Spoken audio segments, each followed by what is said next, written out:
empezar este encuentro invocando al Espíritu Santo, ¿no? Para que esto sea realmente un encuentro guiado por Dios. Así que repitan conmigo: Santo y Divino Espíritu, Santo y Divino Espíritu, destruye en mí toda pereza espiritual, toda indiferencia, toda duda, todo miedo, todo temor. Lléname plenamente de tu paz, de tu gozo, de tu alegría, de tu sabiduría. A ti, Divino Espíritu, que eres Dios, y siempre nos acompañas, a ti sea el honor, el poder, la adoración y la gloria por los siglos de los siglos. Amén. Y empezamos este encuentro en el nombre del Padre, del Hijo y del Espíritu Santo. Amén. Bueno,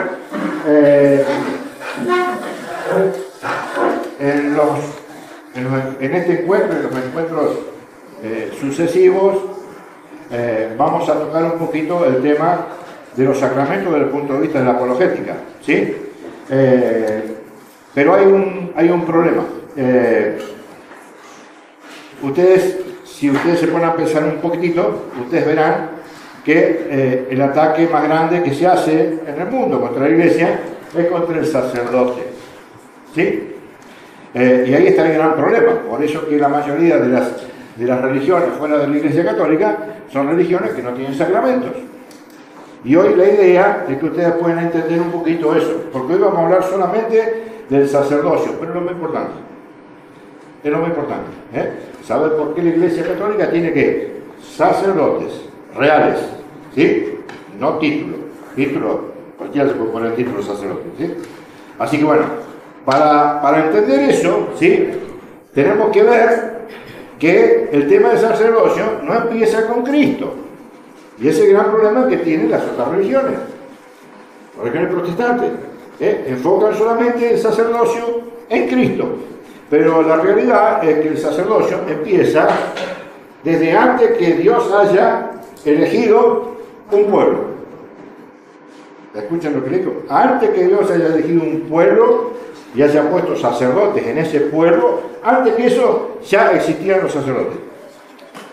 Por supuesto que el sacerdocio que nos interesa a nosotros es el sacerdocio que Dios ha instituido primero en el pueblo de Israel y luego la continuidad en la nueva alianza con Cristo. Eso es muy importante, porque si entendemos eso, a los que por ahí están débiles en la fe o no tienen conocimiento o vienen de otra religión, se van a dar cuenta el porqué de los sacramentos. Porque sin sacerdotes los sacramentos no cuajan por ningún lado. Sin los sacerdotes y la función del sacerdote, el sacramento no tiene ni ton ni son. Por eso que es muy importante siempre explicar, ¿sí? Y con mucho amor, pero con mucha claridad, que los sacerdotes existen y tienen poder. ¿Qué es lo que vamos a ver hoy? ¿Sí? Pero para eso nos tenemos que retrotraer al principio. Y eso es lo que vamos a hacer. Por eso que acá, por empezar, el tema del sacerdocio, he puesto esto, ¿no? Para comprender el sacerdocio de Jesús, ¿sí? Debemos conocer el sacerdocio del Antiguo Testamento. ¿Por qué? Porque es el sacerdocio que lo preparó a ese sacerdocio nuevo en Cristo y lo prefiguró. Ustedes van a ver que hay prefiguras ya en el Antiguo Testamento que ya hablaban de lo que iba a venir. ¿Estamos ahí? Muy bien. Miren, esto es un poquito una reseña histórica, ¿sí? Para que ustedes, esto es enorme, se pueden hacer clases y clases y clases, pero no es la idea, tampoco nos sirve, pero hay que tener un poquito del concepto de esto, ¿sí? Entonces vamos a ver que en el principio, de donde se empieza a redactar la escritura, por decirlo así, en Génesis, vamos a ver que ya había sacerdotes que eran ajenos al pueblo de Israel, que todavía no estaba formado, pero con cultura civilizada, que ya tenían sacerdotes. Por ejemplo, en toda la Mesopotamia y en Egipto, ¿sí? Ahí el rey oficiaba ¿de qué? De sacerdote. Y tenía toda una corte ahí al lado, una casta sacerdotal que lo ayudaba, le servía, etcétera, etcétera. ¿Está? Porque desde que se creó el hombre ofrece sacrificio a Dios, siempre, de una manera u de otra. ¿Ok? Muy bien. Los patriarcas, ustedes saben bien que los patriarcas, ¿qué son? Abraham, Isaac, Jacob, tenían una especie de sacerdocio, pero un sacerdocio familiar. Ofrecían sacrificios, pero de forma familiar. Cada familia tenía un altar para hacer sacrificios. Y así fueron cientos de años, de esa manera. ¿Sí? Fíjense ahí con Abraham, Isaac, cuando le pide el sacrificio. No va a un templo Abraham para sacrificar a Isaac. ¿Qué hace? Va a un lugar y ¿qué hace? Levanta un altar. Así era antes. Se levantaba un altar y en todas las casas había un altar. Y en el principio, ustedes van a ver que acá les puse dos citas que son muy importantes, ya las van a ver, sobre todo esta, de Génesis 14 y 18, donde ustedes van a ver que en el Génesis, en el capítulo 4 del Génesis, 14, perdón, del Génesis, ustedes van a ver que ya se nombra, ¿sí? Un sacerdote del Dios Altísimo, ¿sí? Que después vamos a ver la característica porque tiene que ver con el sacerdocio de Cristo, ¿sí? Y bueno, los sacerdotes del faraón. Ahí está la cita, después este material lo van a recibir, no podemos perder tiempo con eso, pero está en la cita para que ustedes lo vean. Ustedes saben muy bien que Dios eligió una tribu para que sea la tribu sacerdotal dentro del pueblo de Israel. De las 12 tribus de Israel, hubo una, que era la tribu de Leví, que era la tribu sacerdotal. En ese entonces, esa tribu todavía no estaba conformada como tribu sacerdotal. No servían en el templo, porque el templo tampoco estaba todavía. Eso lo pueden encontrar en una tribu profana, como dice ahí, sin funciones sagradas, de ningún tipo. Ahí tienen las citas. ¿Ok? Perfecto. Fíjense, recién, y esto es muy importante, Josías, recién en el año 621 antes de Cristo, ¿sí? A los 8 años fue investido como rey de Judá. Y era una persona con una espiritualidad muy profunda, al punto de que, como ustedes saben, el pueblo de Dios siempre es rebelde. El pueblo de Israel especialmente rebelde. Y el pueblo de hoy, de Dios, la iglesia, muy rebelde como aquel pueblo. Bueno, Josías hizo un trabajo muy importante porque prácticamente levantó toda posibilidad de que se trabajara en altares domésticos, ¿sí? Y reconstruyó el templo, o sea, volvió todo lo sagrado ¿a dónde? A donde tenía que estar, al templo de Jerusalén. No solamente eso, sino también encaminó bastante el tema del cumplimiento de la Torá, la ley, los 10 mandamientos, que estaba totalmente todo desvirtuado, ¿sí? Entonces fue una época muy buena, porque a partir de ahí el sacerdocio levítico, que era la tribu que Dios había elegido para que atendiera y trabajara por el templo y las cosas de Dios, ahí toma pleno auge, ¿sí? Y empieza el templo a funcionar como, bueno, ahora no podemos decir que funciona así porque no tiene el templo, pero con las cosas sagradas y la ley, todo en su respectivo lugar. O sea, una sociedad que en lo espiritual estaba más o menos ordenada. Después se va a desordenar de nuevo, porque la vida del hombre es así. Bueno, miren, esto es muy importante, porque ustedes van a ver acá, en estas funciones del sacerdote. El sacerdote tiene dos funciones, que las vamos a ver ahora. Tiene una función de culto, que ustedes van a ver por qué nosotros los católicos decimos que el protestantismo no tiene culto. Porque para que haya culto se necesitan dos cosas. Primero, un sacerdote. Segundo, un sacrificio. Donde no hay un sacerdote y no hay un sacrificio, no hay culto. Pero ya está institucionalizado, usted lo tiene que saber. Para que haya culto se necesita un sacerdote y un sacrificio. Entonces, ¿cuáles son las funciones de un sacerdote? Presten atención a esto porque parece medio pesadito, pero después les va a cerrar todo cuando hablemos del sacerdocio real de Cristo, ¿sí? Van a ver que tiene mucha similitud, ¿ok?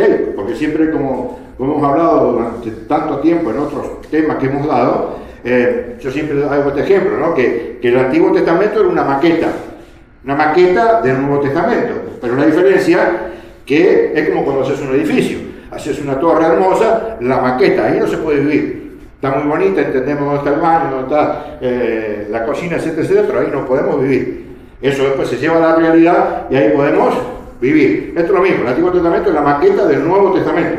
El sacerdocio, este sacerdocio, era una sombra, una maqueta del nuevo sacerdocio, porque este sacerdocio no conducía a la vida eterna. El nuevo sacerdocio sí lleva a la vida eterna. Y ahí está la diferencia de lo que es una maqueta y la realidad de las cosas. ¿Ok? Bien. Bueno, entonces, el sacerdote es un hombre que Dios eligió ¿para qué? Para el santuario, para las cosas santas. ¿Sí? Esas citas desgraciadamente no las podemos leer porque no vamos a hacer tiempo. Pero bueno, ustedes saben muy bien que en el Antiguo Testamento el pueblo de Israel tenía el Arca de la Alianza. Ustedes saben que adentro del Arca de la Alianza, y si no lo saben lo aprenden ahora, estaban las tablas de la ley. ¿Sí? Estaba el maná y estaba la vara de Aarón, que era la que había determinado quién iba a ser la tribu de sacerdotal, la tribu de Leví. Bueno, lo que pasa fuera de eso, lo importante es que el Arca de la Alianza para el pueblo de Israel era la presencia de Dios. Ahí estaba Dios. ¿Ok? Entonces, justamente, los sacerdotes, ¿qué hacían? ¿Custodiaban qué? El Arca de la Alianza. Presidían la liturgia en las fiestas, que en el pueblo de Israel había varias fiestas en el año, ¿no? Y acá está el tema. Su acto esencial es el sacrificio. Presentar a Dios las ofrendas de los fieles. No nos vamos a meter ahí, pero para que se acomode alguno que por ahí no lo agarró, nosotros ¿qué ofrecemos? Nosotros ofrecemos el cuerpo de Cristo, el pan y el vino que se transforma por la transustanciación del sacerdote a través del Espíritu Santo en el cuerpo y la sangre de Cristo. Bueno, ¿qué ofrecían antes? Esto lo vamos a ver cuando hagamos la Eucaristía. Cuando hagamos la Eucaristía, vamos a ver en profundidad esto del sacrificio, la comunión, etcétera, etcétera. Pero acá tenemos que saber una cosa importante, que en el pueblo de Israel lo que se ofrecía era un toro, un cordero, etcétera, etcétera, un animal. Pero había un ser que se sacrificaba y había un sacerdote que hacía el sacrificio. Por eso que lo más importante de la función del sacerdote era el sacrificio que llevaba adelante. ¿Ok? Bueno, ese sacrificio provocaba obviamente una bendición. Y la forma, que después lo vamos a ver también, era que había sacerdotes y un sumo sacerdote. Los sacerdotes, ¿qué hacían? Entraban todos los días al templo y ofrecían el sacrificio.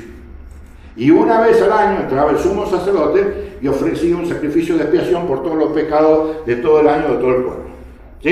¿Estamos ahí? O sea, si ustedes se fijan, hay una similitud importante. ¿Nosotros acaso no ofrecemos sacrificio de Cristo todos los días? ¿Sí? ¿No celebramos la Pascua todos los años? Bueno, o sea, acá hay una similitud enorme, pero en sombra. En sombra. Esto no salvaba a nadie. ¿Ok? Sí.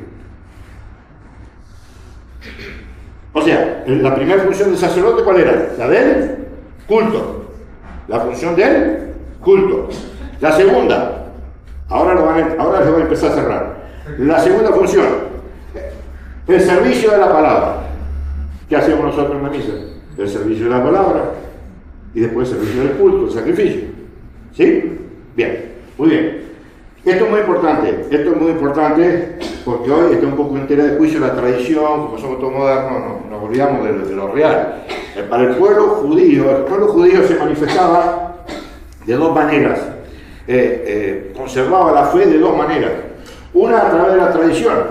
Si ustedes ven en el Deuteronomio, el capítulo 6, va a hablar muy claro cómo los judíos todas las noches y en todo momento oportuno que tenían iban transmitiendo a los hijos la fe, el famoso Shema.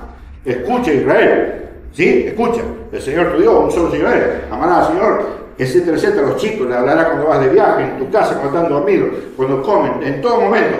Y esa tradición siempre fue así Y la recoge el pueblo sacerdotal, y ahora después vamos a ver esta cita, que esta sí la vamos a leer, ¿sí? Porque una cita muy complicada, pero no para ahora, vamos a ver un ratito, ¿sí? Entonces, había dos maneras en que el pueblo de Israel mantenía la fe. Primero, a través de la tradición. Miren cuántos de ustedes han escuchado, por ejemplo, la llamada que Dios le hace a Abraham: sal de tu tierra, ven a esta tierra que yo te dicto, venga, venga. ¿Y qué hizo Abraham? Siguió la historia después que tuvo un hijo con Sara, Isaac, la historia de José, que los hermanos lo dejaron a su suerte, y toda esa historia. Bueno, esas historias, ¿cómo se mantuvieron de forma activa en el pueblo de Israel? Porque no había escrito en ese momento.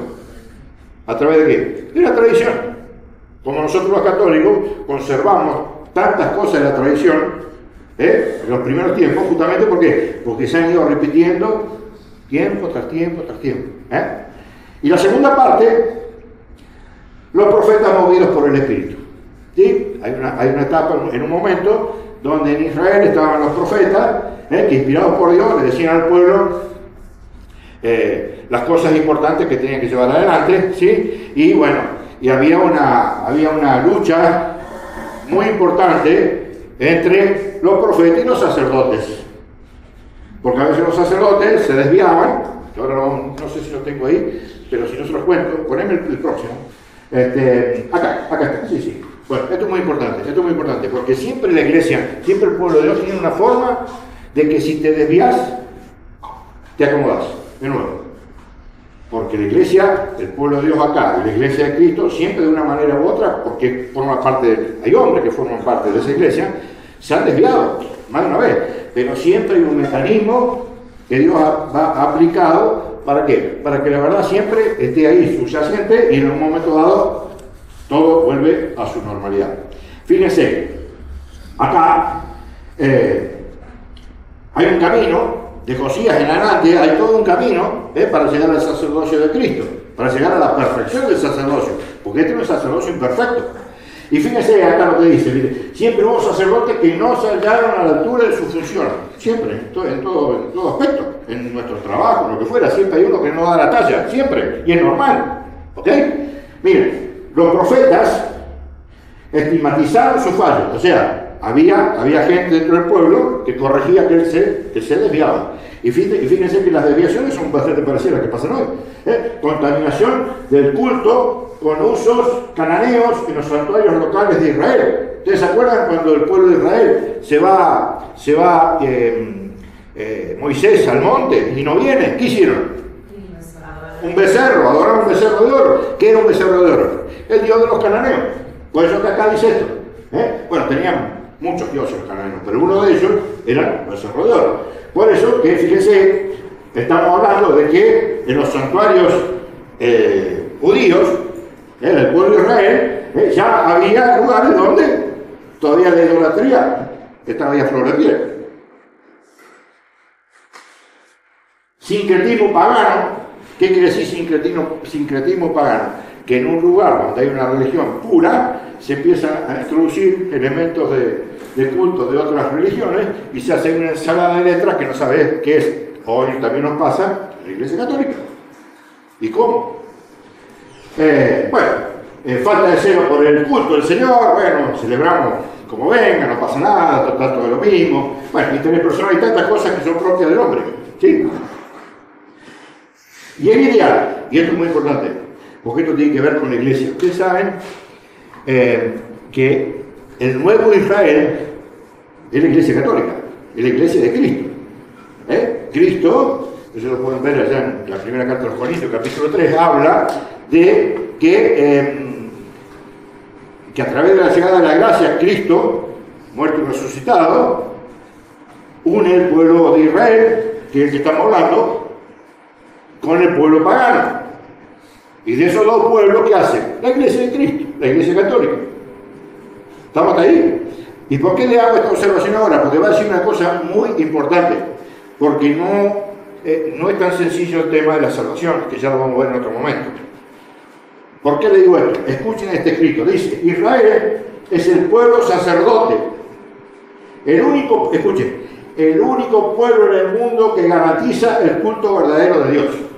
La Iglesia Católica es la única iglesia que garantiza el culto verdadero de Dios, que es la misa, la Eucaristía. Ya vamos a llegar ahí. Hoy no, pero ya lo vamos a ver tranquilo. En su consumación definitiva, cuando venga Cristo, que ya vino, será Él quien tribute al Señor el culto perfecto. Será Él, Cristo, el que tribute a Dios el culto perfecto, entregándose por la salvación del hombre, el sumo sacerdote. ¿Cómo podría hacerlo sin un sacerdocio a la cabeza? ¿Cómo podría Dios llevar esa salvación al hombre sin sacerdote? Y ya vamos a ver eso un poquito más adelante, pero no es que Cristo sea un sacerdote y qué sé yo, el padre Juan tenga un sacerdocio distinto al de Cristo. No, forma parte del sacerdocio de Cristo. Es parte, ¿ok? Esto es muy bonito, esto lo tienen que entender. Esto, si no entienden esto, vamos, fantástico. Es más, si entienden esto, ya podemos hablar. Miren qué bonito. Jesús, el sacerdote único. No hay otro sacerdote. Está bien, los títulos, sí hay sacerdote, obviamente, sí, pero el sacerdocio es de Cristo. No es el sacerdocio de este, de aquel, del otro. No, el sacerdocio es de Cristo. Miren qué bonito. Vamos a ver en Jesús las dos funciones. La función del culto y la función de la palabra. Que es lo mismo que estamos viendo hoy, ya se lo vamos a explicar un poquito más adelante. Miren, cuando Jesús habla de su muerte, ¿sí? Cuando Jesús hablaba de su muerte, para los enemigos, ¿qué era? Era bueno, era genial, era fantástico. ¿Por qué? Porque era un blasfemo. Juraba el sábado, se decía que era hijo de Dios. El loco es un blasfemo. Mátenlo. ¿Sí? Entonces, cuando hablaba de su muerte, ahí dice, claro, para sus enemigos es esta el castigo de una blasfemia. Escuchen, que esto nos pasa a nosotros hoy. Hoy tenemos este problema. Para sus discípulos, un fracaso escandaloso. Lo han escuchado seriamente. Como que Cristo murió, es un fracaso. Es un fracaso, porque si vos no entendés la cruz, Cristo es un fracaso. La única forma de que Cristo sea Dios verdadero es entendiendo el misterio de la cruz. ¿Sí? Para Él, esto es muy bonito, no sigan leyendo, van despacito, así lo disfrutan. Para Él, para Cristo, es un sacrificio. Lo que para uno era que se lo merecía por blasfemo, para los otros la desazón totalmente, la desesperanza. ¿Se acuerdan los discípulos de Maús? ¿Qué decían los discípulos de Maús? Pucha, íbamos con toda la ilusión de que venía el Salvador, etcétera, etcétera. Pues murió, sonamos, nos volvemos a casa desilusionados, ¿o no? ¿Sí? Pero para Él, un sacrificio, para Cristo. Escuchen, esta muerte que se le inflige, la acepta la cruz. Por eso que cuando Jesús dice, todo aquel que quiere venir después de mí, tome su cruz y me siga. ¿Y a dónde iba Cristo? ¿En pos de quién iba? Del Padre. Cristo iba en pos del Padre y sabía cuál era la voluntad del Padre. La voluntad del Padre es que fuera a esa cruz que tenemos ahí atrás para redimir al mundo. Entonces, ¿qué hace Cristo? Acepta ese sacrificio. ¿Acepta ser qué? El Cordero. Por eso que dice Juan 2.39, que dice Juan 2.39, es el Cordero de Dios que quita el pecado del mundo. Allá en el Antiguo Testamento, ¿qué era? Un cordero, un animalito. Por eso que un animalito no puede salvar a un ser superior como es el hombre. ¿Me entienden? Pero Dios sí. Era necesario que Dios nos dé la vida.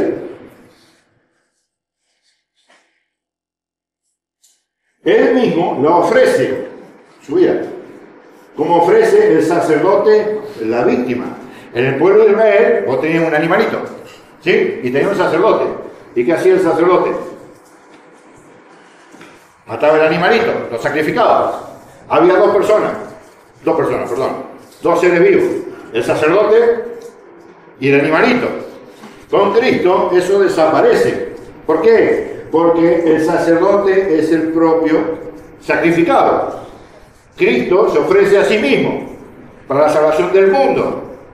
Entonces tenés un sacrificado que es sacrificado por el sumo sacerdote, y el sumo sacerdote es lo mismo que el sacrificado, Cristo. ¿Sí? ¿Estamos ahí? Porque los que matamos a Cristo no somos sacerdotes, matamos por nuestro pecado, y los que lo crucificaron, personas eventuales que estaban en la historia en ese momento, y punto, podría ser cualquiera, pero por el pecado somos todos culpables de esa muerte. Pero él, siendo Dios, acepta ser el propio sacrificio. ¿De quién? De él mismo. ¿Lo entendieron? Bien. ¿Y ahora qué? La nueva alianza, la salvación del pueblo, porque sin ese sacrificio, chicos, no tenemos vida, no tenemos salvación. Entonces, la función del culto la celebraba perfectamente ¿quién? Cristo. Y esto es más lindo todavía. No es que sea más lindo, más fácil para entender. Porque ustedes saben bien que Cristo, en Mateo 5:17, no lo vamos a leer hoy, vamos a leer otra cita un poquito más adelante, es muy claro, porque él dice que vino a ¿qué? A cumplir, ¿qué cosa? La ley. ¿Y qué era la ley? La Torá. La ley, los 10 mandamientos de Moisés. ¿Sí? ¿Qué dice? Yo vine a cumplir, no vine a abolir. Gran problema con los adventistas y otras sectas, donde no entienden esto, y entienden como que Cristo vino a anular la ley, etcétera, etcétera. No, esa ley no la podía cumplir absolutamente nadie. El único que podía cumplir esa ley era Cristo. Por eso que Cristo, en Mateo 5:17, dice que ha venido ¿qué? A cumplir. ¿A cumplir qué? La ley, que el hombre no pudo cumplir. Luego, esto es terrible porque en el versículo 20 del capítulo 5 de Mateo, les dice a los que estaban con él, dice, si nosotros no podemos superar la justicia de los fariseos, no podemos ni arrancar. O sea que no solamente, está bueno, ¿no? Bueno, es así. Si nosotros que hemos recibido de Dios la gracia que no tenía, ¿quién? El pueblo de Israel, si no podemos superar, estamos en el horno. No podemos ni empezar a hablar. Por eso que Jesús no solamente que no anula la ley, sino que la supera ampliamente. Ampliamente la supera.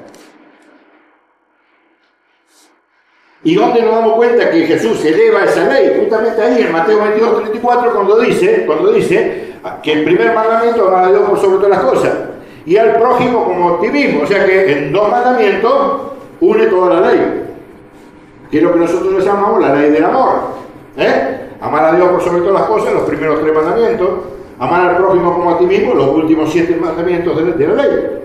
O sea que en esos 2 no es que Dios cambió la ley, no, la sintetizó, le dio forma, la elevó de una ley que simplemente había que cumplirla, porque es una ley, había que cumplirla y punto.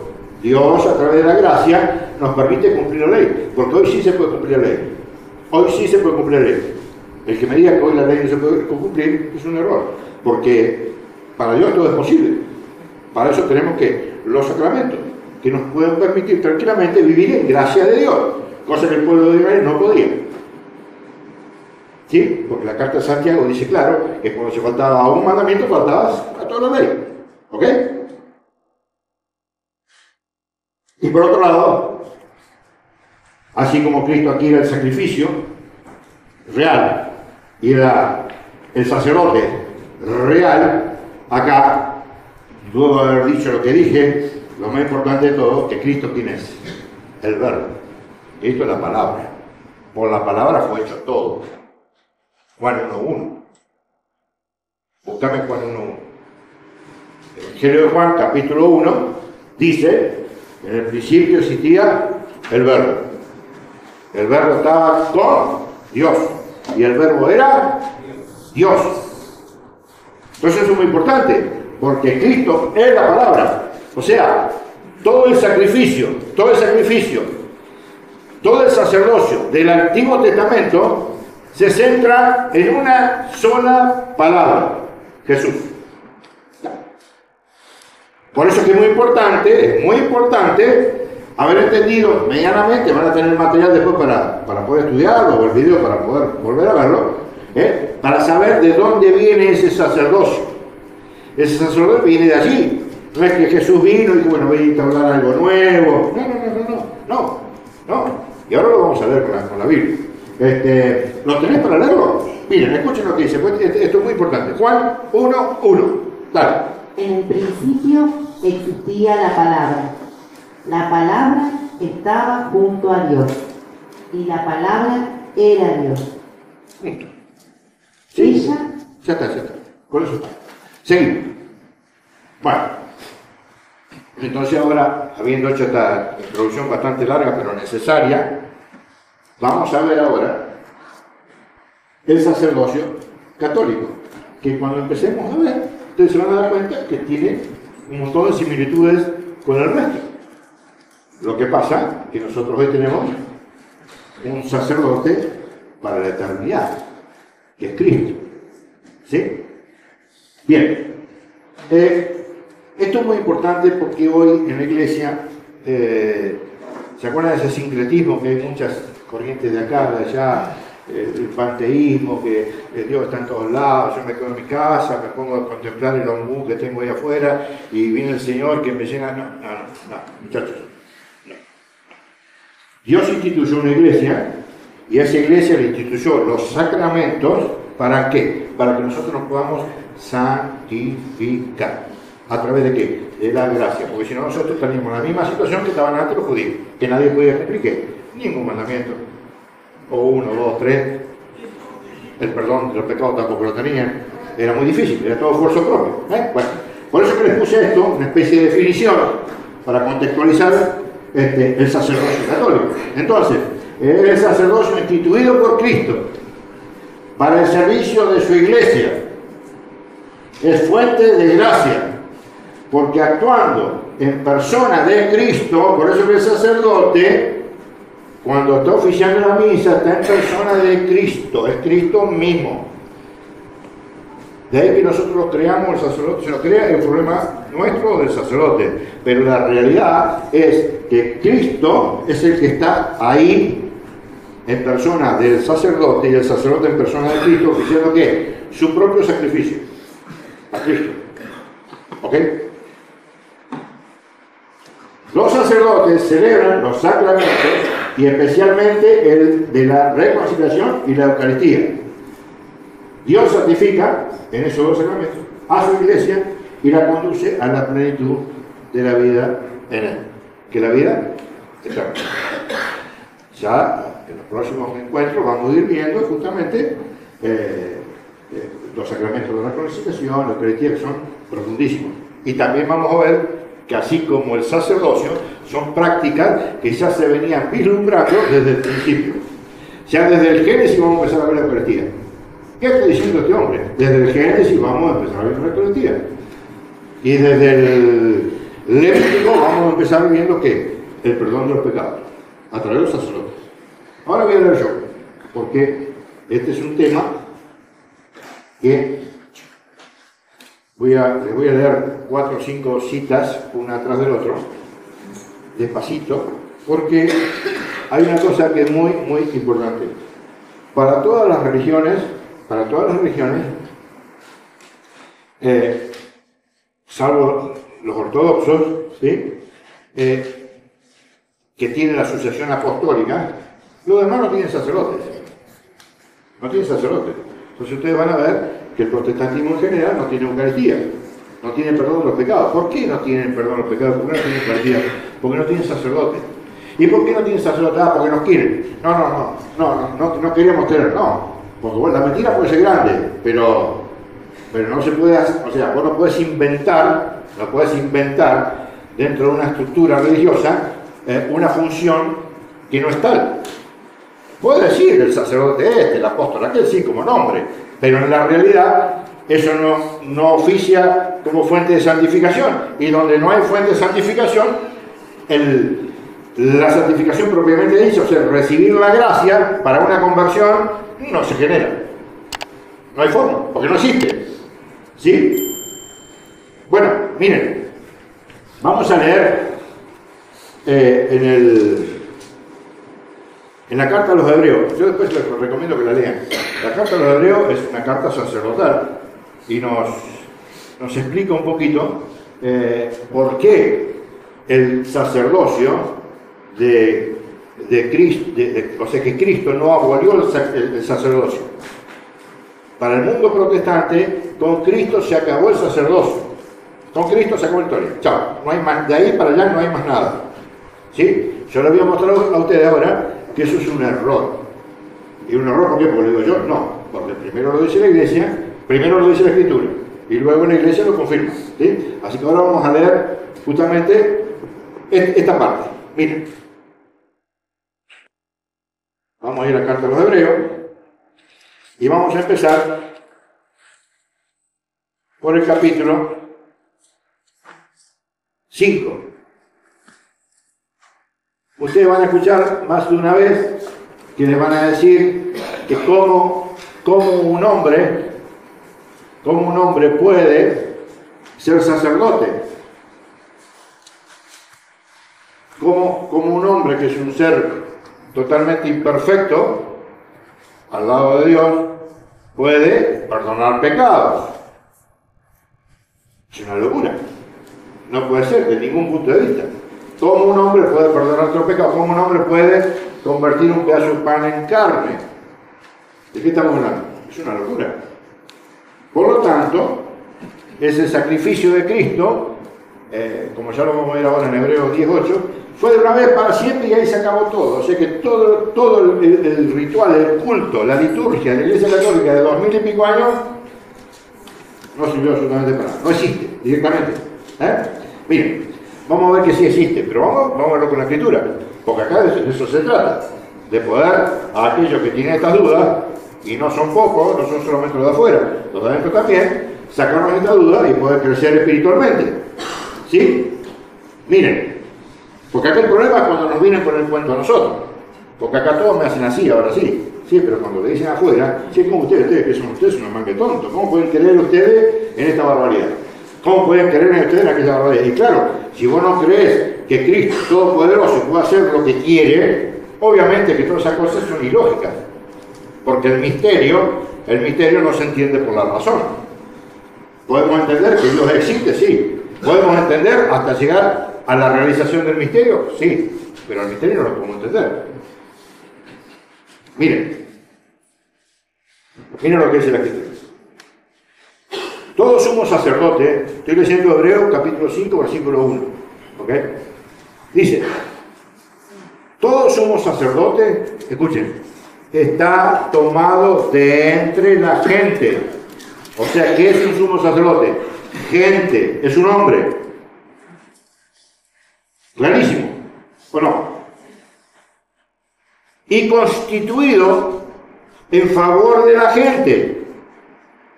O sea que el sacerdote que Dios elige está instituido ¿para qué? Para que actúe en favor nuestro.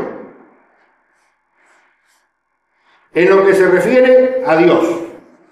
Por eso que el sacerdote tiene una función. ¿Estar en favor de quién? Del hombre. ¿En lo que se refiere a qué? A Dios. En lo que se refiere a trabajo, a fútbol, a lo que quieran meter. No. Es solamente lo que se refiere a Dios. Porque no se olviden que si una función tiene el sacerdote es poder administrar los 7 sacramentos de la Iglesia. ¿Para qué? Para darnos la gracia necesaria para poder encontrarnos con quién. Con Cristo, la vida eterna. ¿Ok? Miren. Y escuchen qué bonito. Otra cosa, otra cuestión que siempre también nos molestan con este tema, y es que como un hombre pecador, como un pecador, como el sacerdote, puede perdonar otro pecado, vos, igual que vos. ¿Lo has escuchado, Paola? Sí, muy bien. Sí. Bueno, y acá está la explicación. Escuchen. Un sacerdote es capaz de comprender a ignorantes y extraviados como nosotros, porque también él se haya envuelto en flaqueza. Por eso que él también es un ignorante y extraviado, como nosotros. ¿Ya? Si no lo entendieron, se lo repito. Es capaz de comprender a ignorantes y extraviados como yo, porque también él se haya envuelto en flaqueza. Él también es ignorante y extraviado a veces. Pero tiene algo que yo no tengo, y vos tampoco. La unción de Dios y el poder de Dios. ¿Para qué? Para ofrecer sacrificios, que ahora lo vamos a leer, y intervenir a favor mío. Escuchen. Y a causa de la misma flaqueza, debe ofrecer por sus propios pecados lo mismo que por los del pueblo. ¿Qué significa eso? Que un sacerdote, así como te perdona los pecados a vos, porque tiene el poder, él también necesita que otro sacerdote le perdone los pecados a él. Repito. Y a causa de la misma flaqueza, debe ofrecer por sus propios pecados lo mismo que por los del pueblo. Él también tiene que ofrecer sus pecados para que Dios se los perdone a través de otro sacerdote. Y nadie, ustedes van a escuchar muchas veces, ¿no?, en otras religiones, sectas, etcétera, el pastor acá, el sacerdote de no sé qué, bueno, tantas cosas, ¿no?, que han dado vuelta. Escuchen una cosa, nadie puede ser, a nadie se le puede dar un título de lo que sea, en lo que es iglesia, si no recibe y viene de la sucesión apostólica, si no viene de Pedro. Eso ya lo hemos visto en la primera parte del año, hay mucha gente nueva, otros que lo han visto, ya lo volveremos a ver. Pero fíjense por qué yo digo esto. O sea, yo no me puedo poner el título de sacerdote, ninguno de ustedes. ¿Sí? ¿Saben por qué? Escúchenlo. Y nadie puede arrogarse tal dignidad, o sea, la del sacerdote, a no ser que sea llamado por Dios como a Aarón. Escuchen el por qué. De igual modo, tampoco Cristo se atribuyó el honor de ser sumo sacerdote. Ajá. Ni Él que es Dios, ni Él que dio su vida por vos, por mí, ni Él se arrogó ponerse el título de sumo sacerdote, sino que lo recibió de quien le dijo: hijo mío, eres tú, yo te he engendrado hoy. O sea, que es Dios el que elige a la persona que va a ser sacerdote. Ojo, no es que lo agarra, vos sos sacerdote y punto. No. Siempre está la voluntad del hombre para escuchar el llamado de Dios. Y todos por el bautismo, en algún momento de nuestra vida, hombres o mujeres, hemos recibido el llamado al sacerdocio y a la vida consagrada. Todos. Algunos lo hemos escuchado, yo tengo mi experiencia con eso, otros no nos hemos dado ni cuenta, pero por ser criaturas de Dios y tener el Espíritu, una partecita de Dios como ser, que es lo que nos da el ser, todos en algún momento hemos tenido ese llamado. Pero hay algunos que escuchan y otros que no. Bueno, acá evidentemente no hay ninguno, así que no hemos escuchado a ese llamado. Pero si estamos llamados a qué? Estamos llamados a qué? A tener la otra parte del sacerdocio, que es el sacerdocio común de los fieles, que es que el sacerdocio es una palabra, de llevar la palabra, así como era la del culto, no, eso no la tenemos. Para eso es necesario la unción, la ordenación del sacerdote, pero la de llevar la palabra sí. Todos tenemos la obligación de llevar ¿qué? La palabra de Dios. Todos. Bueno, miren.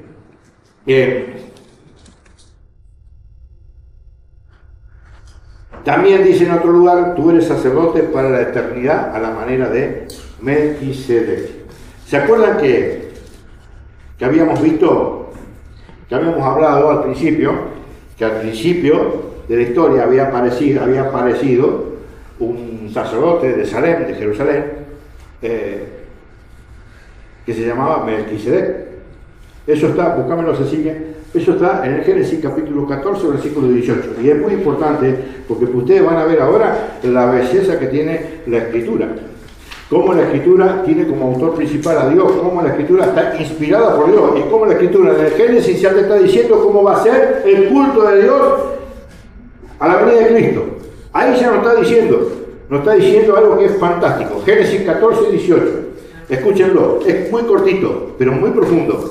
Miren, acá estamos hablando de un sacerdocio, ¿no? Un sacerdocio eterno, el de Cristo. Y dice la Escritura en Hebreos, puntualmente, en Hebreos 5, les digo la cita, Hebreos 5, 6, capítulo 5, versículo 6, va a decir, también dice en otro lugar, tú eres sacerdote para la eternidad a la manera de Melquisedec. ¿Y qué significa la manera? Escúchenlo. Entonces, Melquisedec, el que nombra acá la carta a los hebreos, Rey de Salem. ¿Se acuerdan que antes los reyes tenían el poder sacerdotal, que es lo que les había comentado? Bueno, escuchen. ¿Qué presentó? Y vino. ¿Qué presentó? Pan y vino. Presentó pan y vino. El sacerdocio de Cristo presenta pan y vino. ¿Y qué es lo que a nosotros nos presenta el sacerdote todos los días de la vida? Pan y vino. Por eso, fíjense en el Génesis capítulo 14, dos capítulos más allá de que se hace la alianza entre Dios y Abraham, ya no está hablando de un sacerdote para la eternidad. ¿Que era quién? Cristo. Seguimos. Miren. Y vamos a seguir para entender esto. Pues bien, va a decir capítulo 7 del libro de los Hebreos, versículo 11. Escuchen.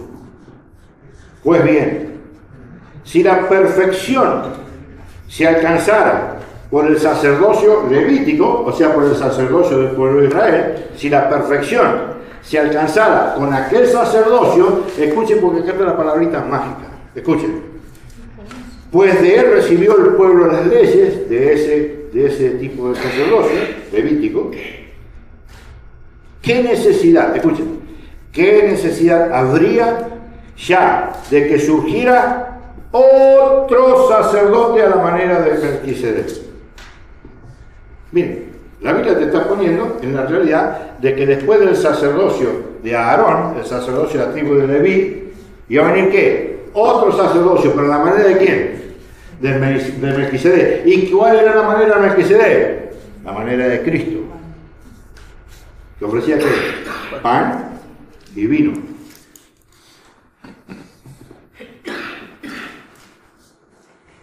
Escuchen por favor, escuchen, abran los oídos. Cuando le digan que ya no existe más sacerdocio, ¿sí? Escuchen por favor y grábenselo en la mente.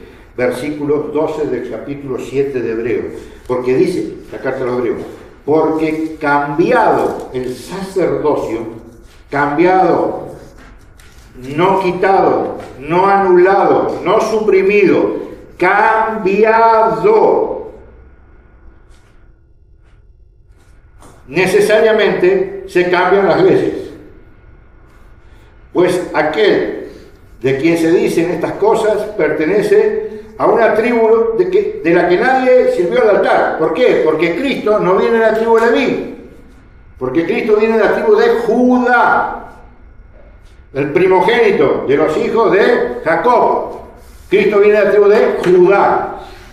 El sacerdocio del Antiguo Testamento venía de la tribu de Leví, por eso que la Escritura dice cambiado el sacerdocio. Lo viejo ya no va más. Ya no va más. Ahora tenemos un sacerdocio distinto. Estén muy atentos a estas cosas. Yo sé que no están acostumbrados por ahí a escuchar, y tanto, pero de esto que estamos viendo hoy sale la raíz de nuestra salvación. Porque a nosotros no nos importa si un cura es bueno, es malo, esto o lo otro. Lo importante es que tiene el poder para llevarte al cielo. Fundamental. Miren.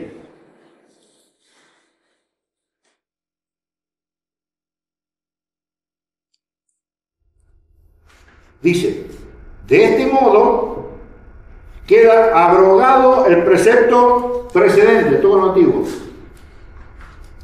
por razón de su ineficacia e inutilidad. Así de sencillo. Miren, vamos a ir ahora a dos citas más, porque nos estamos metiendo en el meollo de la cosa, ¿no? En el versículo 8 del capítulo 10, todo este material lo van a tener todo, así que no se hagan problemas, ¿eh? En el capítulo 10 del libro de los Hebreos, versículo 8, dice lo siguiente. Dice primero, sacrificios y oblaciones no los quisiste. ¿Se acuerdan que allá en Isaías el Señor se cansa de tanto sacrificio que le ofrecían y holocausto? Ya se cansó porque el pueblo era una desgracia, hacía cualquiera, no respetaba la ley, iba por cualquier lado. Eso sí, le ofrecían sacrificio hecho un lujito todos los días. Y en un momento dado dice esto, dice, sacrificios y oblaciones no los quisiste, y holocaustos y sacrificios por el pecado no te agradaron. Ya a Dios eso ya no le agradó más. Cosas todas ofrecidas conforme a la ley. Había que hacerlos así. Para añadir después, escuchen, esto es hermoso. Dice, entonces aquí estoy yo. ¿Y quién es ese yo? Cristo. Ya no querés más sacrificios de animales. Ya no, bueno, perfecto, bárbaro, acá estoy yo. El sacrificio que es agradable a Dios es el sacrificio de quién? De su Hijo. ¿Parece duro? No. Un acto de amor enorme. Enorme. Miren. Para añadir después, repito, entonces aquí estoy, dispuesto a hacer tu voluntad. Abroga lo primero para establecer lo segundo. En virtud, escuchen, en virtud de esa voluntad, la de Dios y la de Jesús, quedamos santificados merced a la oblación de una vez para siempre del cuerpo de Cristo. Y ahí está el problemita. Ahí está el problemita. ¿Por qué? Porque el protestante no puede entender esto. No puede entender esto. ¿Esto qué dice? Dice, en virtud de esta voluntad quedamos santificados merced a la oblación, al sacrificio, de una vez para siempre del cuerpo de Cristo. O sea, interpretan que este sacrificio es válido solamente, el sacrificio ese, el hecho concreto de la muerte de Cristo en la cruz, ¿sí? Eso ya en perpetuidad es suficiente. ¿Para qué? Para recibir la salvación. ¿Qué significa eso? Que no tenemos que hacer más nada. Se acabó todo. Se acabó todo, nada más tiene sentido, porque ya Cristo pagó por nuestro pecado, que es cierto. Él pagó por todos los pecados, por los que ya pasaron, por los míos, etcétera, etcétera. Ahora nosotros tenemos que acoger esa justificación que Dios nos dio. Y ahí está el gran problema. Ahí está el gran problema. La interpretación de eso. Y es un problema. ¿Por qué? Porque cuando nosotros no entendemos que nosotros no podemos interpretar la Escritura por cuenta propia, no podemos. Eso está claro. 1 Pedro 1:20 dice, ante todo tener presente que nadie puede interpretar la Escritura por cuenta propia. ¿Sabe por qué? Porque te vas a equivocar. Por eso que Dios dejó en Juan 16:13 la interpretación de la Escritura, ¿a quién? A la iglesia. ¿A través de qué? Del Espíritu Santo. Léeme eso, por favor. Juan 16:13. Esto es muy importante. ¿Saben por qué? Porque hay que entender una cosa que es tremendamente importante. ¿Y saben qué es? Que en el principio existía que el verbo, la palabra, no era materia. El verbo no era materia. El verbo no estaba sujeto al tiempo. Y el verbo no estaba sujeto al espacio. Entonces va a decir esto que usted me está diciendo. Te estoy diciendo que Dios creó el mundo de la nada. El espacio empieza a transcurrir desde el momento que la palabra, ¿qué hace? Crea el mundo. Y esa materia que no existía, que se genera, ocupa un espacio. Un espacio. Nosotros ocupamos un espacio. ¿Sí? Bueno, Cristo no ocupa nada de todo eso. Entonces, como lo ponen todo de una manera literal, para eso ese sacrificio no puede ser transportado a otro lado más que en el momento del sacrificio y se acabó la historia porque ya está. Porque lo materializan al hecho. Lo que pasa es que ese sacrificio, a ver, ojalá me lo puedan entender. Lo que pasa es que ese sacrificio se perpetúa en el tiempo, porque Dios no está sujeto al tiempo. Para Dios lo que pasó hace 2000 años es lo que está pasando ahora.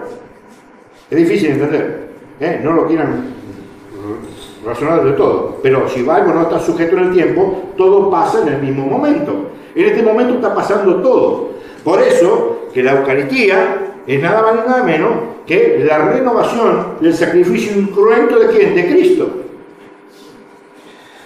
Pero para que esa renovación sea efectiva, Dios quiso hacer una sola cosa y la hizo perfecta. Miren, ¿qué dijimos? Que el sacerdocio tenía dos funciones, la de culto y la de la palabra. Fíjense qué bonito. En Mateo y en Marcos también, pero en Mateo 28, 19, Dios resucitado le da una orden y un poder ¿a quién? A los apóstoles. ¿Cuál era? Y hacer discípulos a todos los pueblos, bautizando en el nombre del Padre, del Hijo y del Espíritu Santo y enseñándoles a cumplir todo lo que yo les he mandado. O sea, ¿los mandó a qué? A predicar ¿qué? La palabra de Dios. Una función sacerdotal. ¿Cuál es? La de la palabra. Y la otra, 22:19 de Lucas. ¿La institución de qué? De la Eucaristía. Hacer esto en memoria mía. ¿Qué cosa? Convertir el pan en el cuerpo, el vino y en la sangre. ¿Qué hizo ahí el Señor? Perpetuar ¿qué? El sacrificio. ¿Me entienden? La función sacerdotal ya está expresada totalmente, ¿en dónde? En los apóstoles. Después también vamos a ver en Pablo también, un poquito más adelante. Y en el versículo...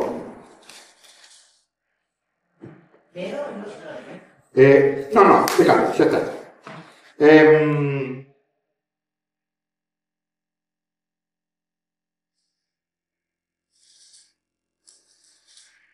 Y fíjense lo que dice el versículo 19, después leanlo todo, el versículo 10, el versículo 8, una vez esa, todo de Hebreos. Y miren lo que va a decir el Señor: tenemos pues, hermanos, plena confianza para entrar en el santuario, gracias a la sangre de Jesús. Y fíjense lo que va a decir ahora: siguiendo este camino, o sea que Cristo instauró ¿qué? Un camino. No puso un tope, acá llegamos y está todo bien. No. Instauró un camino. Y miren lo que dice: un camino nuevo, porque no estaba nuevo, y vivo. Por eso que Él se ofrece en el pan y en el vino, le da el poder para hacer la transubstanciación a los sacerdotes a través de la imposición de la mano y la imposición del Espíritu Santo. ¿Para qué? Para que sea un camino ¿qué? Nuevo, porque es nuevo, y vivo. Vivo, porque nosotros no comemos a un Cristo muerto, nosotros comemos un Cristo vivo. ¿Por qué? Porque lo dice la Escritura, no puedo leer. Bueno, adelantamos un poquito. Bueno, esto es lo que vimos recién, Hebreos, Génesis, y Hebreo, la función del sacerdote, el cambio del sacerdocio, la presentación, la forma de nuestro sacrificio que ofrecemos, que se cambia por lo primero, el primer sacerdocio se cambia por el segundo, y un camino nuevo y vivo. Dale. Bueno, escuchen, esto es muy importante, porque hoy esto hay que definirlo muy bien, porque tenemos que saber que el sacerdocio, nosotros también participamos del sacerdocio de Cristo a través del bautismo.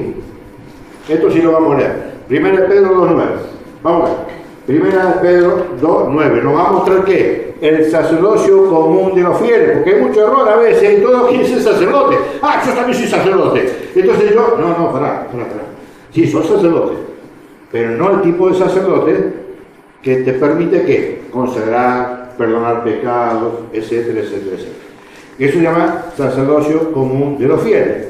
Vamos a leerlo en la carta de Pedro, primera carta de Pedro, capítulo 2, versículo 9, ahí nos va a dar un pantallazo de esto, y esto después es muy importante, porque ustedes van a ver acá que el poder, ese poder de culto y ese poder de llevar la palabra se lo dio a los apóstoles, pero Pablo no era un apóstol de la primera hora de Jesús, no, Pablo viene después y recibe de los apóstoles el poder de ser sacerdote por la unción, por la sucesión apostólica, y es Pablo el que nos va a dar luz sobre el poder que tienen los sacerdotes para perdonar los pecados, porque el de la Eucaristía ya lo vimos recién. No, hay más citas, pero no la vamos a ver más que eso. ¿La tenemos? Dale. 2.9, ¿no? 2.9. Pero vosotros, ustedes, lo que tengan acá enfrente, ustedes. Sois linaje elegido. Son linaje elegido. Sacerdocio real. Sacerdocio real. Nación santa. Nación santa. Pueblo adquirido. Pueblo adquirido. ¿Por qué dice adquirido? Porque Dios lo pagó. Aunque no lo crean, estas cositas que somos nosotros, que no somos la nada misma, Dios la pagó. Dale. Destinado a anunciar las alabanzas de aquel que os ha llamado de las tinieblas a su admirable luz. ¿Se dan cuenta? Dios, Cristo, nos adquirió, ¿con qué? Con la sangre de Él. Por eso que nosotros decimos siempre que la sangre de Cristo es la que nos da la vida. ¿Y dónde está esa sangre? En la Eucaristía. Ya lo vamos a ver más adelante, si me meto ahí nos vamos a las 3 de la mañana. Pero es suficiente, quédense con eso. Entonces, ¿nosotros qué tenemos? ¿Un sacerdocio? Sí, señor. ¿Pero cuál? Común de los fieles. Es un sacerdocio que compartimos entre todos. ¿A través de qué? Del bautismo. ¿Ok? Vamos a ver ahora el sacerdocio ministerial. ¿Que cuál es? Justamente el sacerdocio que participa del sacerdocio de Cristo. Es el que permite que nosotros obtengamos la gracia a través de qué? De los sacramentos.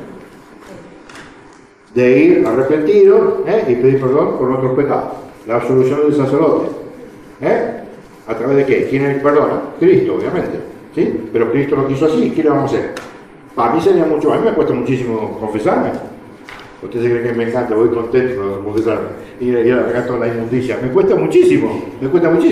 A mí me encantaría más que Dios hubiera elegido la forma protestante para confesar los pecados. El problema es que sé perfectamente bien que la forma protestante de perdonar los pecados no existe. No existe, y Dios no te va a perdonar ni un pecado de esa manera porque Dios eligió otra manera. Y ahora Pablo, no vamos a leer todo, vamos a leer solamente 2 Corintios 5. 2 Corintios 5, del 18 en adelante, vamos a leer, porque es bellísimo. Y Pablo nos va a hacer un llamado hoy a la conversión. Ya va a ver qué bonito que lo dice. Vamos. Ahí lo está buscando. Mientras yo respiro un poquito, hay que respirar un poquito también porque no tengo nada. Vamos. 2 Corintios 5, 18. Escuchen, esto es bellísimo. Vamos. Así que ¿cómo? Segunda. todo proviene de Dios. Todo, escuchen, todo lo que van a escuchar ahora proviene de quién? De Dios. Vamos. Que nos reconcilió consigo por Cristo. O sea que Cristo en el sacrificio de la cruz nos reconcilió ¿con quién? Con Dios. Que cuando habíamos cortado ese vínculo con el pecado original. Después tuvo que venir Cristo, el sacrificio de Cristo, la oblación de una vez para siempre, para nuestro perdón y darnos la vida eterna. ¿Y qué hizo? Nos abrió el cielo, ese cielo donde no teníamos lugar para conectarnos nuevamente con Dios. Cristo nos viene a permitir nuevamente ese vínculo. Dale. y nos confió el ministerio de la reconciliación. Ah, mirá vos qué pequeño detalle. ¿Cómo que Dios perdona en el dormitorio? En el dormitorio te podrá haber la intención.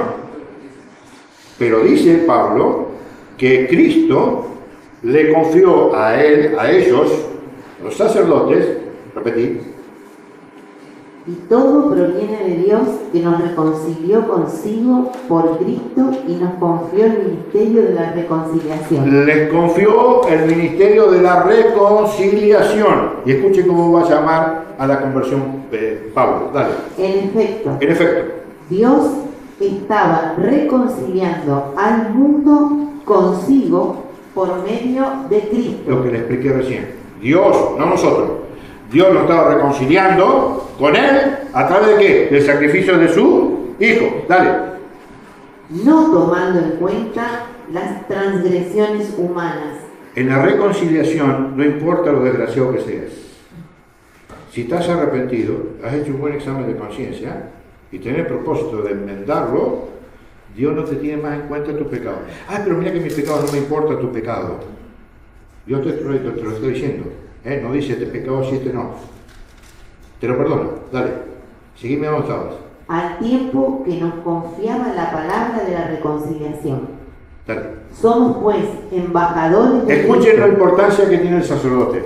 Escuchen la importancia que tiene el sacerdote. Somos Pues embajadores de Cristo. Somos embajadores de Cristo. Cuando estamos en la tarea de la reconciliación del hombre con Dios, por eso que decía ya en Hebreos 5.1 que el sacerdote está tomado entre los hombres y está a favor de los hombres para ofrecer don y sacrificio por el pecado.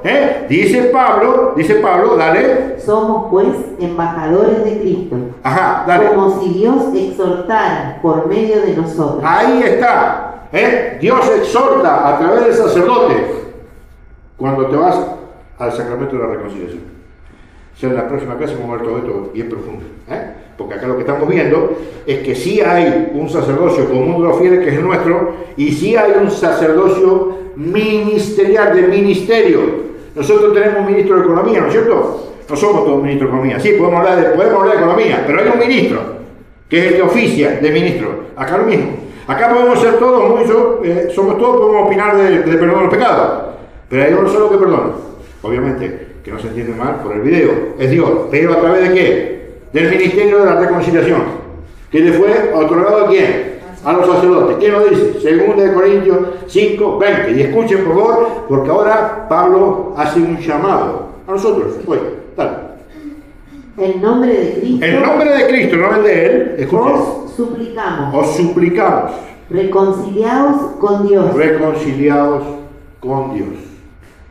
A Cristo, que no conoció pecado, lo hizo pecado por nosotros para que viniésemos a hacer justicia de Dios en él. Y fíjense este llamadito en el capítulo 6, versículo 1, seguilo, escuchen.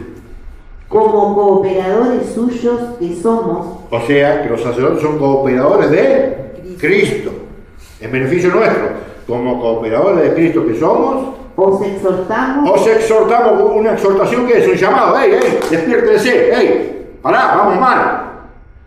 Los exhortamos a qué, y despiértense todos los que están dormidos. Los exhortamos a qué. a que no recibáis en vano la gracia de Dios. Dice él en la Escritura. Ya está. No hagamos vana la gracia de Dios. ¿Qué significa? No hagamos vana el sacrificio de Cristo. Cristo se entregó todito, para que nosotros tengamos vida eterna. ¿Y qué dice? No hagamos vana. No arruinemos semejante gracia que te pone en el cielo. Por eso que Pablo dice, los exhorto, ven, arrepiéntanse, pónganse a buena con Dios. Y para terminar, vamos a leer dos cositas, que se interpreten bien, ¿sí? Que se interpreten bien. En Josué, se los nombro así nomás porque es muy largo y ya estamos en el tiempo, ¿sí? En el capítulo 3, versículo 13 de Josué, van a hablar, ustedes saben que después de Moisés, ¿quién queda? Josué. ¿Cuál es la tarea que tiene Josué? ¿Pasar qué? Pasar el Jordán. Pasar el Jordán. Y en el Jordán, si ustedes leen, en el primero y el segundo capítulo, ustedes van a ver que cuando crucen el río, pasa un evento parecido al del Mar Rojo. Que vienen, se separan las aguas, etcétera, etcétera. Y en este momento, léanlo, porque si no, nos vamos. Van a ver ustedes que los sacerdotes, cuando se encolumna todo el pueblo de Israel, que eran varios miles, decenas de miles, para pasar el Jordán, los sacerdotes van delante del pueblo. ¿Van delante del pueblo con qué? Con el arca. ¿Se acuerdan que habíamos visto que la función sacerdotal, una de ellas era el custodio de qué? Del arca de la alianza, que para el pueblo de Israel el arca de la alianza era Dios mismo y adentro. Bueno, perfecto. En Josué 3:13, leanlo, pues es muy lindo el relato, nos va a comentar que primero pasaban los sacerdotes en el barro. ¿Sí? ¿Para qué? Para asegurarse que el pueblo luego pasara por el río sin riesgo y con el suelo seco. Esa es la función del sacerdote. Qué bonito si fuera así, ¿no? Realmente completo, ¿no? Porque como habíamos visto, el sacerdote es hombre. Entonces no podemos tener nosotros la idealización de creer que todos los sacerdotes son santos, ¿no? Por eso que le digo que tengan cuidado con esto que estamos diciendo, porque uno tiene que tener discernimiento necesario también para otras cosas. Lo cierto es que el sacerdote es el que va delante del pueblo, no nosotros delante del sacerdote atrás. No. El sacerdote es el que nos lleva a ¿dónde? A la tierra prometida, porque ¿de dónde venían? Del desierto, pasaban el Jordán para ir a ¿dónde? A la tierra prometida. ¿Quién los puso? A ese pueblo que venía del Éxodo, ¿quién los puso en la tierra prometida? Los sacerdotes.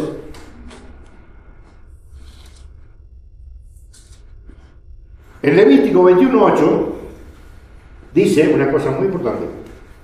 Por eso que siempre hay que tener mucho respeto a los sacerdotes. Mucho respeto. ¿Sí? Y respeto no quiere decir que uno no puede tener una cuestión de doctrina o lo que fuera, que no esté de acuerdo. No. Pero hay una cosa que sí es muy importante, porque el sacerdote tiene la misma necesidad que tenemos nosotros.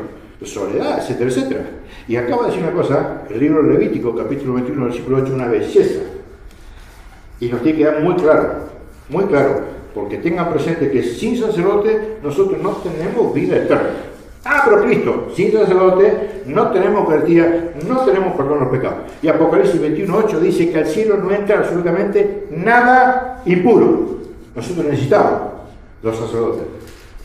Por eso que a veces es bueno corregirlos, es bueno acompañarlos, es bueno escucharlos, pero con los sacerdotes, nunca solos. Siempre con los sacerdotes. Mira lo que dice: lo considerad cosa santa, porque santo soy yo. Más claro, echarle agua. No lo vas a considerar santo porque es sacerdote. No, igual que vos, es un hombre. Pero lo vas a considerar santo porque santo soy yo, dice el Señor. El que es santo es Dios. Por eso que no importa el pecado que tenga un sacerdote. Cuando oficia el sacramento de la reconciliación, no importa el pecado del sacerdote, no importa. Se oficia el perdón por Jesús, por el sacrificio de Jesús, no por la santidad del sacerdote. Por eso que dice esto muy claro. Pero ¿cómo me voy a confesar con ese sacerdote que bla, le conoce todos los pecados? ¿Sabes qué? ¿Sabes por qué te voy a confesar con ese sacerdote con todos esos pecados que tiene? Porque lo vas a considerar santo. ¿Sabes por qué? Porque el que está en la vida soy yo, Cristo, y como yo soy santo, así lo vas a considerar ¿a quién? A mi ungido. ¿Se entendió? Y el último, Malaquías 2:7. Los labios del sacerdote guardan el saber. Y ahora sí vamos a leer Oseas 4:6, ¿se acuerdan? Lo voy a buscar acá porque no lo van a encontrar tan fácil. Y esto es muy importante, porque en la boca del sacerdote debe estar el saber, ¿sí? Pero nosotros, por el bautismo, tenemos que conocer perfectamente las cosas de Dios, para que si en alguna eventualidad no nos llega el saber, nosotros estamos obligados a conocerlo. Para eso están todos estos encuentros, ¿ok? Y en Oseas 4, 6, escuchen, va a decir el Señor: mi pueblo, esta es una carta donde el profeta Oseas es muy claro sobre la tribu sacerdotal de Israel que estaba prácticamente desviada del camino, ¿sí? Totalmente fuera de los lineamientos y de las cosas que Dios quería para ese pueblo. Entonces Oseas, que era un profeta, ¿se acuerdan que habíamos hablado hoy que los profetas a los sacerdotes lo iban llevando a través de la inspiración de Dios y los iban acomodando, etcétera, etcétera? Lo habíamos visto hoy, lo tienen, después lo pueden volver a leer. Oseas le habla a ¿quién? A los sacerdotes. Y miren lo que le va a reclamar. Escuchen, por eso que es muy importante el conocimiento. Tengan en cuenta una cosa, la fe, ¿saben qué es la fe? Sí, sí, es un aspecto. Pero les voy a definir la fe de acuerdo a Santo Tomás de Aquino. La fe es un acto del conocimiento con el asentimiento de la voluntad. La fe es conocer a Dios con el conocimiento y asentirlo con la voluntad. Porque yo de Dios puedo conocer todo, menos los misterios, menos lo que le compete a Él. Yo no puedo conocer de qué manera a mí me viene el perdón de los pecados porque yo no lo veo, pero lo siento en el corazón, pero no lo puedo entender. Pero sí puedo entender cuál es la forma, por eso voy ahí. Por eso voy a comer el cuerpo y sangre de Cristo, porque yo no puedo entender cómo hizo el Espíritu Santo para que eso ya no sea más pan, para que eso ya no sea más vino. Pero para eso tenés que saber, tenés que tener conocimiento y asentirlo con la voluntad. Por eso escuchá, miren lo que dice Oseas a los sacerdotes del pueblo de Israel. Les va a decir, y con esto terminamos: mi pueblo se va muriendo por falta de conocimiento, por haber rechazado el conocimiento. Yo te rechazaré de mi sacerdocio. Miren la importancia que tiene el sacerdocio en nuestra querida iglesia. Bueno, ahí llegamos. Suficiente. Vamos a una oración ahora. Señor, te doy gracias.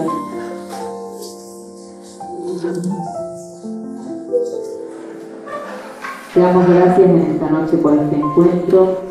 Te damos gracias por todo lo que nos has regalado. En este día, en este jueves sacerdotal, ponemos a los pies de la cruz a todos estos ungidos tuyos. Te pedimos, Señor, por todos los sacerdotes del mundo entero, especialmente los de nuestra diócesis. Te pedimos, Señor, por las vocaciones, para que nos regales buenos y santos sacerdotes. Te pedimos, Señor, por cada uno de nosotros, para que tus palabras puedan dar frutos de vida eterna, frutos de misericordia. Te pedimos, Señor, que cuando tengamos dudas, podamos mirar la cruz y sepamos el valor que tenemos para vos, que cada gota de tu sangre vale nuestra vida. Te pedimos, Señor, que podamos aceptar tu voluntad. Te pedimos, Señor, que podamos sufrir con paciencia las persecuciones, los dolores de la vida. Te pedimos, Señor, por todos los matrimonios que están en crisis, para que seas vos quien pueda restaurar ese sacramento. Te pedimos, Señor, por cada uno de nosotros. Te pedimos, Señor, por todas las personas que han venido hoy a este encuentro. Sabemos que vos conocés nuestro corazón, sabés que nos has mirado a cada uno de nosotros con mucha misericordia, que nos has llamado a tu iglesia. Pero también sabemos que no se encienda una luz para esconderla debajo de la mesa. Te pedimos, Señor, que podamos ser luz, sal y fermento en el mundo, en nuestras familias, en nuestros lugares de trabajo, en nuestro colegio, en nuestras facultades.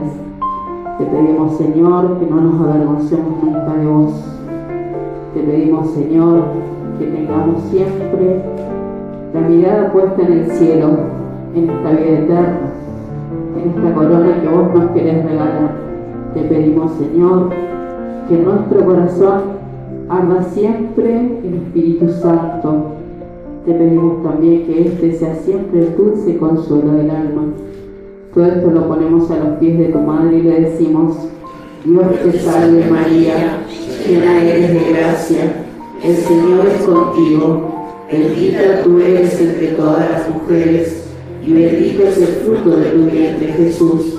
Santa María, Madre de Dios, ruega por nosotros pecadores, ahora y en la hora de nuestra muerte. Amén. Gloria al Padre, al Hijo y al Espíritu Santo. Como en el principio, ahora y siempre, por los siglos de los siglos. Amén.